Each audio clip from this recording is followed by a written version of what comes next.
नमस्कार, आप देख रहे हैं न्यूज इंडिया पर हमारी खास पेशकश हरियाणा में हैट्रिक। आपके साथ मैं हूं चारुल शर्मा।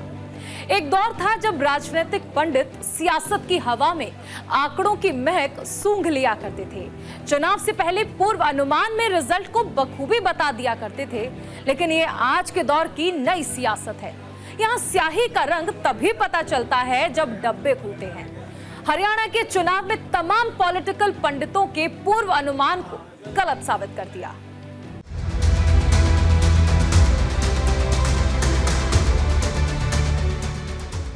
एक दौर था जब राजनीतिक पंडित सियासत की हवा में आंकड़ों की महक सूंघ लिया करते थे। चुनाव से पहले पूर्ण अनुमानों में रिजल्ट को बखूबी बता देते थे। लेकिन ये आज के दौर की नई सियासत है। यहाँ स्याही का रंग तभी पता चलता है जब डब्बे खुलते हैं। यही वजह है कि हरियाणा में तमाम तरह के एग्जिट पोल में कांग्रेस की वापसी का अंदेशा लगाया जा रहा था। काउंटिंग शुरू हुई तो शुरुआती 1 घंटे के रुझान में लग रहा था कि कांग्रेस के 10 सालों का वनवास खत्म हो रहा है। कांग्रेस खेमे में जश्न की तैयारियां की जाने लगी।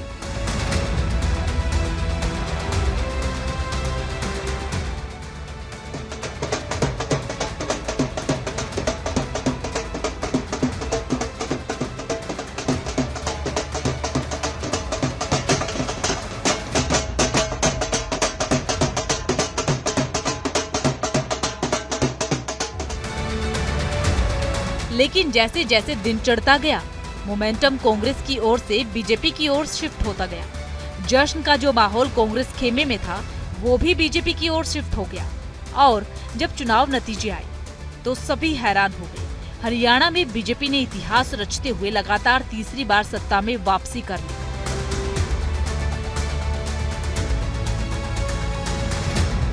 नब्बे सीटों वाले विधानसभा में बहुमत के लिए 46 सीटों की जरूरत थी। बीजेपी 89 सीटों पर चुनाव लड़ी और 48 सीटों पर जीत का परचम लहराया। कांग्रेस ने भी 89 सीटों पर ही चुनाव लड़ा और 37 सीटें जीतने में कामयाब रही। 2019 की तुलना में बीजेपी ने 8 सीटें ज्यादा जीती, तो वहीं पर कांग्रेस ने भी पिछले चुनाव की तुलना में 6 सीटों पर जीत ज्यादा दर्ज की।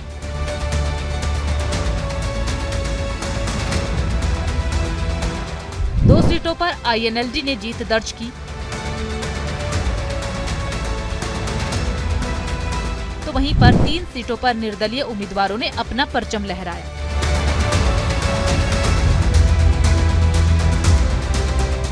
वोट प्रतिशत की बात करें तो बीजेपी को कुल वोटों का 39.94% वोट मिला, तो वहीं पर कांग्रेस को कुल वोटों का 39.09% वोट मिले। आईएनएलडी को 4.14% वोट मिले। पिछले चुनाव में किंग मेकर के तौर पर उभरी जेजेपी की हालत 5 साल बाद हुए विधानसभा चुनाव में खस्ता हो गई। जेजेपी को एक भी सीट नहीं मिली। वोट प्रतिशत की बात करें तो जेजेपी को 0.90% वोट मिले। ऐसे तो बीजेपी की जीत में कई सारे फैक्टरों ने काम किया, लेकिन हरियाणा में विधानसभा चुनाव से पहले बीजेपी ने एक के बाद एक ताबड़तोड़ फैसले लिए, जिसने न सिर्फ एंटी इनकम्बेंसी को कम किया बल्कि बीजेपी की जीत की पटकथा भी लिख डाली। 10 सालों में सत्ता में रहने के बावजूद एंटी इनकम्बेंसी और जाटों के विरोध के बावजूद, महिला, किसानों और नौजवानों के विरोध के बावजूद हरियाणा में बीजेपी ने अपने किले पर कब्जा बरकरार रखा। इसमें प्रमुख रूप से चुनाव से पहले मुख्यमंत्री बदलने का फैसला काम कर गया, जिसने एंटी इनकम्बेंसी की हवा निकाल कर रख दी। नए मुख्यमंत्री के तौर पर ओबीसी को सीएम बनाने का दांव चला गया, जिसके जरिए बीजेपी ने ओबीसी वोटरों पर अपनी पकड़ को मजबूत बना लिया। 70 दिनों में सैनी सरकार के 126 फैसले, जिसने चुनाव की बाजी को पलट कर रखा। चुनाव में बीजेपी ने 40 में 25 विधायकों के टिकट काटकर एंटी इनकम्बेंसी को दूर करने का भरसक प्रयास किया। जाट बाहुल्य वोटों का बंटवारा भी बीजेपी को मिला, जिससे कि बीजेपी ने हरियाणा में ऐतिहासिक जीत हासिल की। चुनाव प्रचार के दौरान भूपेंद्र सिंह हुड्डा बार बार कह रहे थे कि हरियाणा में कांग्रेस बहुमत से आ रही है, क्योंकि 36 बिरादरी कांग्रेस के साथ है। चुनाव परिणाम ने हुड्डा की हवा निकाल दी। परिणाम से साफ है कि बीजेपी की ओर से परंपरागत तौर पर चली आ रही वोटों की जातीय घेराबंदी को कांग्रेस तोड़ने में नाकाम रही। कांग्रेस का कैंपेन मूल रूप से जाट और दलित वोटों के इर्द गिर्द ही सिमटा रहा। दूसरी तरफ बीजेपी ने न केवल गैर जाट को एकजुट किया बल्कि दलित वोटरों में सेंधमारी करने में भी कामयाब रही, जिसका असर चुनावी परिणामों में देखने को मिला है। Nishant Kumar, news India.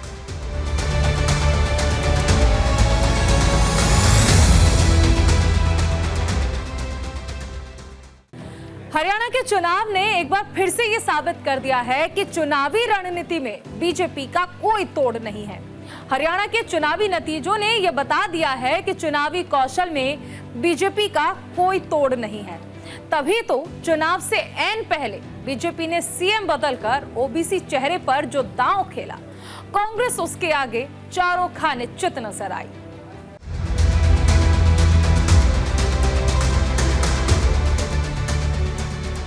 हरियाणा के चुनाव ने एक बार फिर ये साबित कर दिया है कि चुनावी रणनीति में बीजेपी को कोई भी पटखनी नहीं दे सकता। हरियाणा के चुनावी नतीजों ने बता दिया है कि चुनावी कौशल में बीजेपी का कोई तोड़ नहीं है।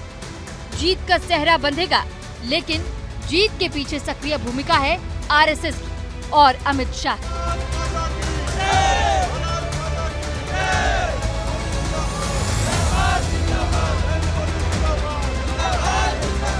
हरियाणा में कांग्रेस ने जातिगत जनगणना को लेकर चुनावी चाल चली, लेकिन अमित शाह ने अपनी रणनीति से कांग्रेस को चारों खाने चित कर दिया।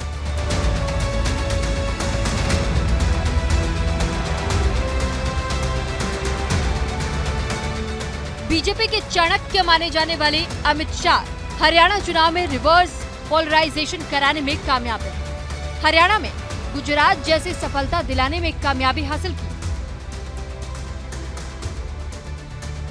जुलाई 2021 में गुजरात में विधानसभा चुनाव से ऐन पहले बीजेपी ने मुख्यमंत्री विजय रूपाणी को हटाकर नए चेहरे के साथ चुनाव में जीत दर्ज की थी। उसी तरह दिसंबर 2021 में उत्तराखंड में तीरथ सिंह रावत को हटाकर पुष्कर सिंह धामी को मुख्यमंत्री बनाया गया, जिसका फायदा चुनाव में बीजेपी को ही मिला था।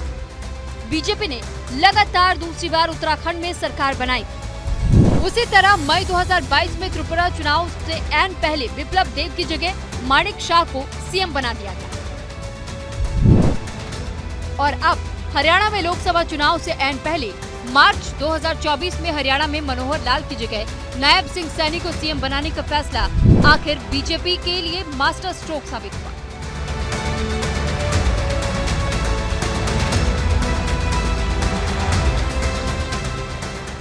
हरियाणा के चुनाव में बीजेपी की जीत का एक महत्वपूर्ण फैक्टर राष्ट्रीय स्वयंसेवक संघ भी रहा। लोकसभा चुनाव के बाद जब लग रहा था कि हरियाणा में बीजेपी की बत्ती गुल हो सकती है, तो एंटी इनकम्बेंसी की वजह से बीजेपी सत्ता से बाहर हो सकती है। ऐसे वक्त में विधानसभा चुनाव से ठीक पहले संघ एक्टिव हुआ। महीने भर में 16,000 से ज्यादा जगहों पर मीटिंग की। ओबीसी, दलित और पंजाबी समूह को एक सूत्र में पिरोकर ऐसा समीकरण साधा, काउंटिंग से पहले तक जीत को लेकर उत्साहित कांग्रेस अचंभित रह गई। यही वजह रही होगी कि सीएम सैनी चुनाव प्रचार के दौरान लगातार बीजेपी की जीत का दावा कर रहे थे। तो हमने ईमानदारी से काम किया है। हमने ईमानदारी से हरियाणा प्रदेश को, देश को आगे बढ़ाया। नरेंद्र मोदी जी के नेतृत्व में इन्होंने भ्रष्टाचार के अंदर देश को ऊंचाइयों के ऊपर लेकर के गए। हम विकास के मामले में भारतीय जनता पार्टी देश और प्रदेश को ऊंचाइयों के ऊपर लेकर के गई है। हमने बिना क्षेत्रवाद के ईमानदारी से हरियाणा प्रदेश का काम किया। इस बात को लोग एक्सेप्ट करते हैं। जब लोग एक्सेप्ट कर रहे हैं तो भारतीय जनता पार्टी तीसरी बार सरकार बनती है।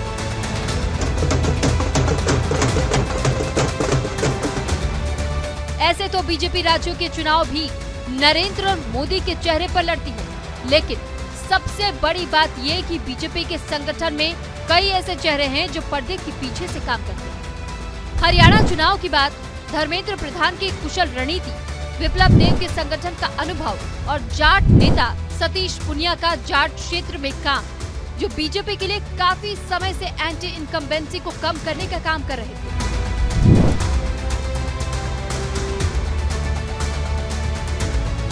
बीजेपी ने इन चारों नेताओं को हरियाणा चुनाव में समीकरण साधने की जिम्मेदारी सौंपी। इन नेताओं ने आपस में विधानसभा क्षेत्रों को बांटा और फिर माइक्रो लेवल पर बूथ मैनेजमेंट कर कार्यकर्ताओं में उत्साह भरने का काम किया। जातिगत समीकरण को साधा, उम्मीदवारों का चयन उसी हिसाब से किया और मुद्दे भी तय किए। दलित वोटरों को अपने पाले में लाने के लिए रणनीति बनाई। कुमारी शैलजा की नाराजगी को भुनाया और नतीजा, बीजेपी ने लगातार तीसरी बार हरियाणा में ऐतिहासिक जीत दर्ज की।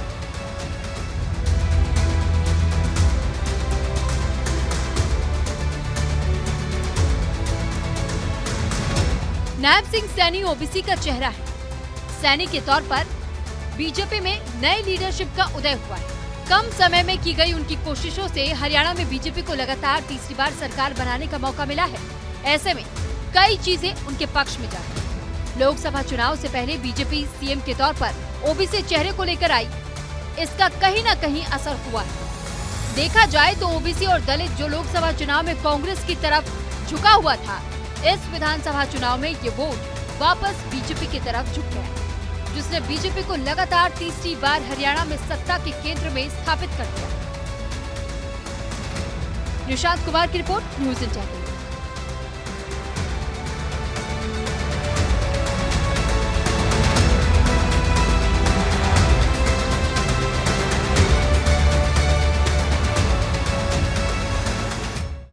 लोकसभा चुनाव के बाद हरियाणा विधानसभा चुनाव को कांग्रेस के लिए लिटमस टेस्ट माना जा रहा था। 10 साल से सत्ता से बाहर कांग्रेस वापसी की उम्मीद संजोई थी, लेकिन कांग्रेस की आपसी रस्साकसी ने उसके इंतजार को 5 साल के लिए और बढ़ा दिया। हरियाणा चुनाव का असर अब महाराष्ट्र और झारखंड चुनाव में भी देखने को मिल सकता है।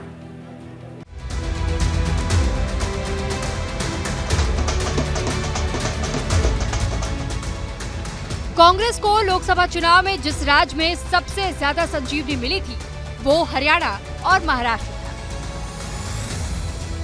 10 सालों से सत्ता से बाहर चल रही कांग्रेस इस बार हरियाणा से काफी उम्मीद लगाए बैठी। हर तरह के पूर्वानुमानों में बीजेपी के ऊपर बढ़त ने कांग्रेस के आत्मविश्वास को आत्ममुग्धता में बदल दिया।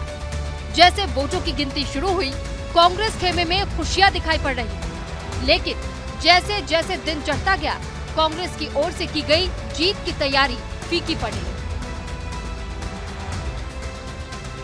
हरियाणा चुनाव के दौरान कांग्रेस की अंतर्कलह भी खुलकर सामने आई। कांग्रेस पार्टी हुड्डा और शैलजा की खींचतान जूझ रही। राहुल गांधी ने चुनाव के दौरान दोनों नेताओं को आपस में मिलाने की कोशिश भी की। हाथ भले ही राहुल गांधी ने मिला दिया, पर सच्चाई तो ये है कि दोनों नेताओं के दिल नहीं मिले। दूसरी ओर जाट वोटरों के सहारे कांग्रेस अपनी नैया पार कराने की सोच रही थी। हरियाणा कांग्रेस अपनी जीत को लेकर इतनी आश्वस्त थी, राहुल गांधी के कहने के बावजूद भी पार्टी ने किसी से गठबंधन नहीं किया। जब चुनावी नतीजे आए तो कांग्रेस केवल ईवीएम को कोसते रह गई। तमाम चैनल्स पे देखिए, पहली बार होता हुआ दिख रहा है कि चैनल्स अपने रिपोर्टर्स के जो आंकड़े आते हैं काउंटिंग सेंटर से वो नहीं दिखा रहे, चुनाव आयोग के आंकड़ों पर निर्भर कर रहे हैं। और चुनाव आयोग के आंकड़े चौथे या पांचवें छठे राउंड के दिखा रहे हैं, जबकि हमारे कंट्रोल रूम से 11-11 राउंड के आंकड़े आ चुके हैं। मैं आपको विनेश फोगाट जी का उदाहरण देता हूं। आप कोई चैनल खोल दीजिए, सब में उनको 4 राउंड के बाद पीछे दिखाया गया था, जबकि 9 राउंड के बाद वो 4437 वोटों से आगे हैं, अब 5200 वोटों से आगे हो गई हैं। तो ये आंकड़ों में जो मिसमैच है, गैप है, ये क्यों है, ये हम बार बार चुनाव आयोग से, अभी हमारे महासचिव जयराम रमेश जी ने ट्वीट करके भी पूछा है कि ये क्या दबाव डालने की कोशिश हो रही है स्थानीय प्रशासन पर। इसलिए हम फिर से चुनाव आयोग को कह रहे हैं, आगाह कर रहे हैं कि इसमें तुरंत एक्शन ले। जिस तरह बीजेपी की जीत में कई अहम फैक्टर थे, उसी तरह कांग्रेस की हार में भी कई फैक्टरों का अहम योगदान रहा।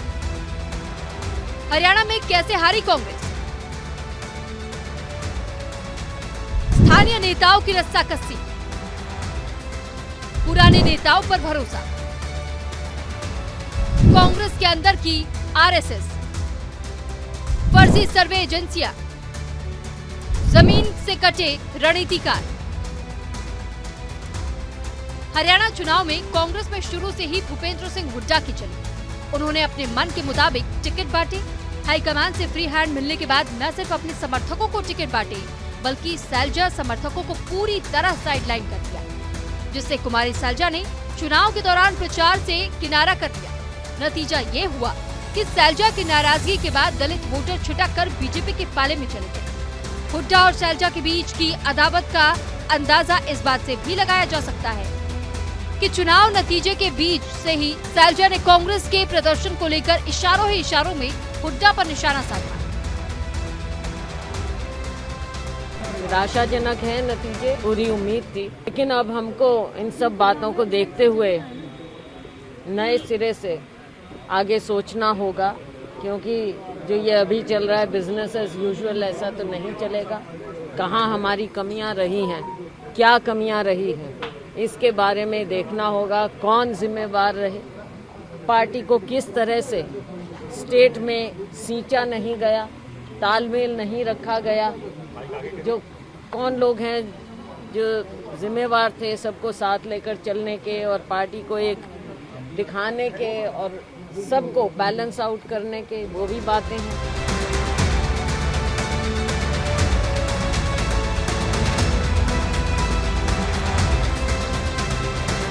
कांग्रेस ने हरियाणा चुनाव में किसानों की नाराजगी, जवान के मामले में कांग्रेस ने अग्निवीर को मुद्दा बनाने की कोशिश की, पहलवानों की नाराजगी को मुद्दा बनाने की कोशिश की।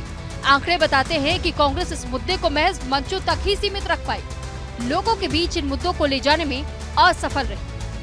वहीं सैनी सरकार ने अग्निवीरों को राज्य सरकार के द्वारा नौकरी देने की घोषणा कर डैमेज कंट्रोल किया। किसानों की नाराजगी को पीएम पेंशन योजना और अनाजों को एमएसपी के जरिए नाराजगी को कम करने की कोशिश की। दूसरी ओर कांग्रेस चुनाव के बाद एक दूसरे पर ही आरोप प्रत्यारोप लगाती हुई दिखाई दी। अब लोकतंत्र है ये, और तंत्र एक अलग चीज होती है। तंत्र का कितना रोल है इसकी जांच करेंगे हम, क्योंकि बहुत सारी सीटें थोड़ी वोटों से आ रहे हैं, थोड़ी वोटों से आ रहे हैं, और कई जगह से शिकायतें भी मिली हैं। कहीं बैटरी की शिकायत मिली है, कोई मिली है, और जिस प्रकार से लोडिंग हुई है, मतलब डिलेड वो हुई है, उसके हिसाब से भी है। लेकिन नहीं आओ, वो हमारे जो है आईसीसी वाले इलेक्शन कमीशन में मिलेंगे, सारी बात कहेंगे, लेकिन इसमें कोई दो राय नहीं, आश्चर्यचकित हुए।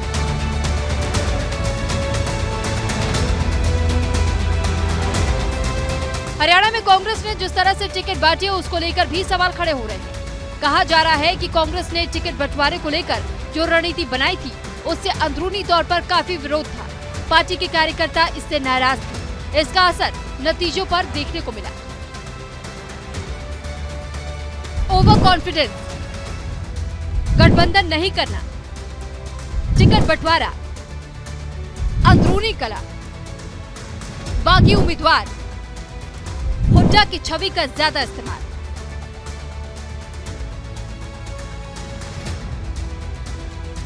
ये सब ऐसे मुद्दे हैं जिसने कांग्रेस को चुनाव में खासा नुकसान पहुंचाया, जिसकी वजह से कांग्रेस की चुनाव में करारी हार का सामना भी करना पड़ा।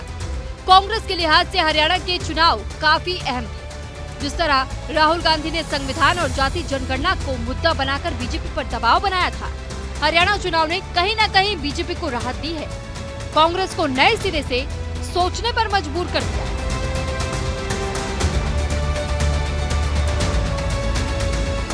माना यह जा रहा है कि हरियाणा में हुए विधानसभा चुनाव का फैसला केवल हरियाणा की सियासत तक ही सीमित नहीं रहेगा, बल्कि इसका असर आने वाले महाराष्ट्र और झारखंड के विधानसभा चुनाव पर भी पड़ सकता है। इसकी आहट अभी से सुनाई देने लगी। हरियाणा में इंडिया गठबंधन नहीं बन पाया क्योंकि वहां कांग्रेस को लगता था कि बस हम अपने ताकत पर, अपने बलबूते पर जीतेंगे तो सत्ता में और कोई भागीदार नहीं चाहिए। तो हमारे जो मित्र है हुड्डा जी या कांग्रेस के नेता है, उनको लगा कि हम ही जीतेंगे। अगर समाजवादी पार्टी है अखिलेश जी की, आप है केजरीवाल साहब के नेतृत्व में, हमारे जैसे छोटे छोटे दल है, हमारे खाते में 1-2 सीटें आ जाती तो जरूर ये जो चित्र है, ये निर्णय है जो जनता ने दिया, उसमें जरूर बदलाव होता। मैं ये मानता हूं कि भारतीय जनता पार्टी ने जो चुनाव लड़ा है वो बहुत ही बेहतरीन तरीके से लड़ा है। हारी हुई बाजी बीजेपी ने जीत ली, ये मान्य करना पड़ेगा। पहले मध्य प्रदेश, उसके बाद हरियाणा में जिस तरह कांग्रेस की राज्य इकाई ने गठबंधन को लेकर आनाकानी दिखाई, जिसका असर चुनावी परिणाम पर देखने को मिला। हरियाणा चुनाव ने कहीं न कहीं राहुल गांधी को नए सिरे से सोचने पर मजबूर कर दिया। अगले महीने महाराष्ट्र और झारखंड में विधानसभा चुनाव होने हैं। ऐसे में सीटों के तालमेल पर कांग्रेस का क्या रुख होता है, इससे पूरे देश की नजर अभी से टिकी हुई है।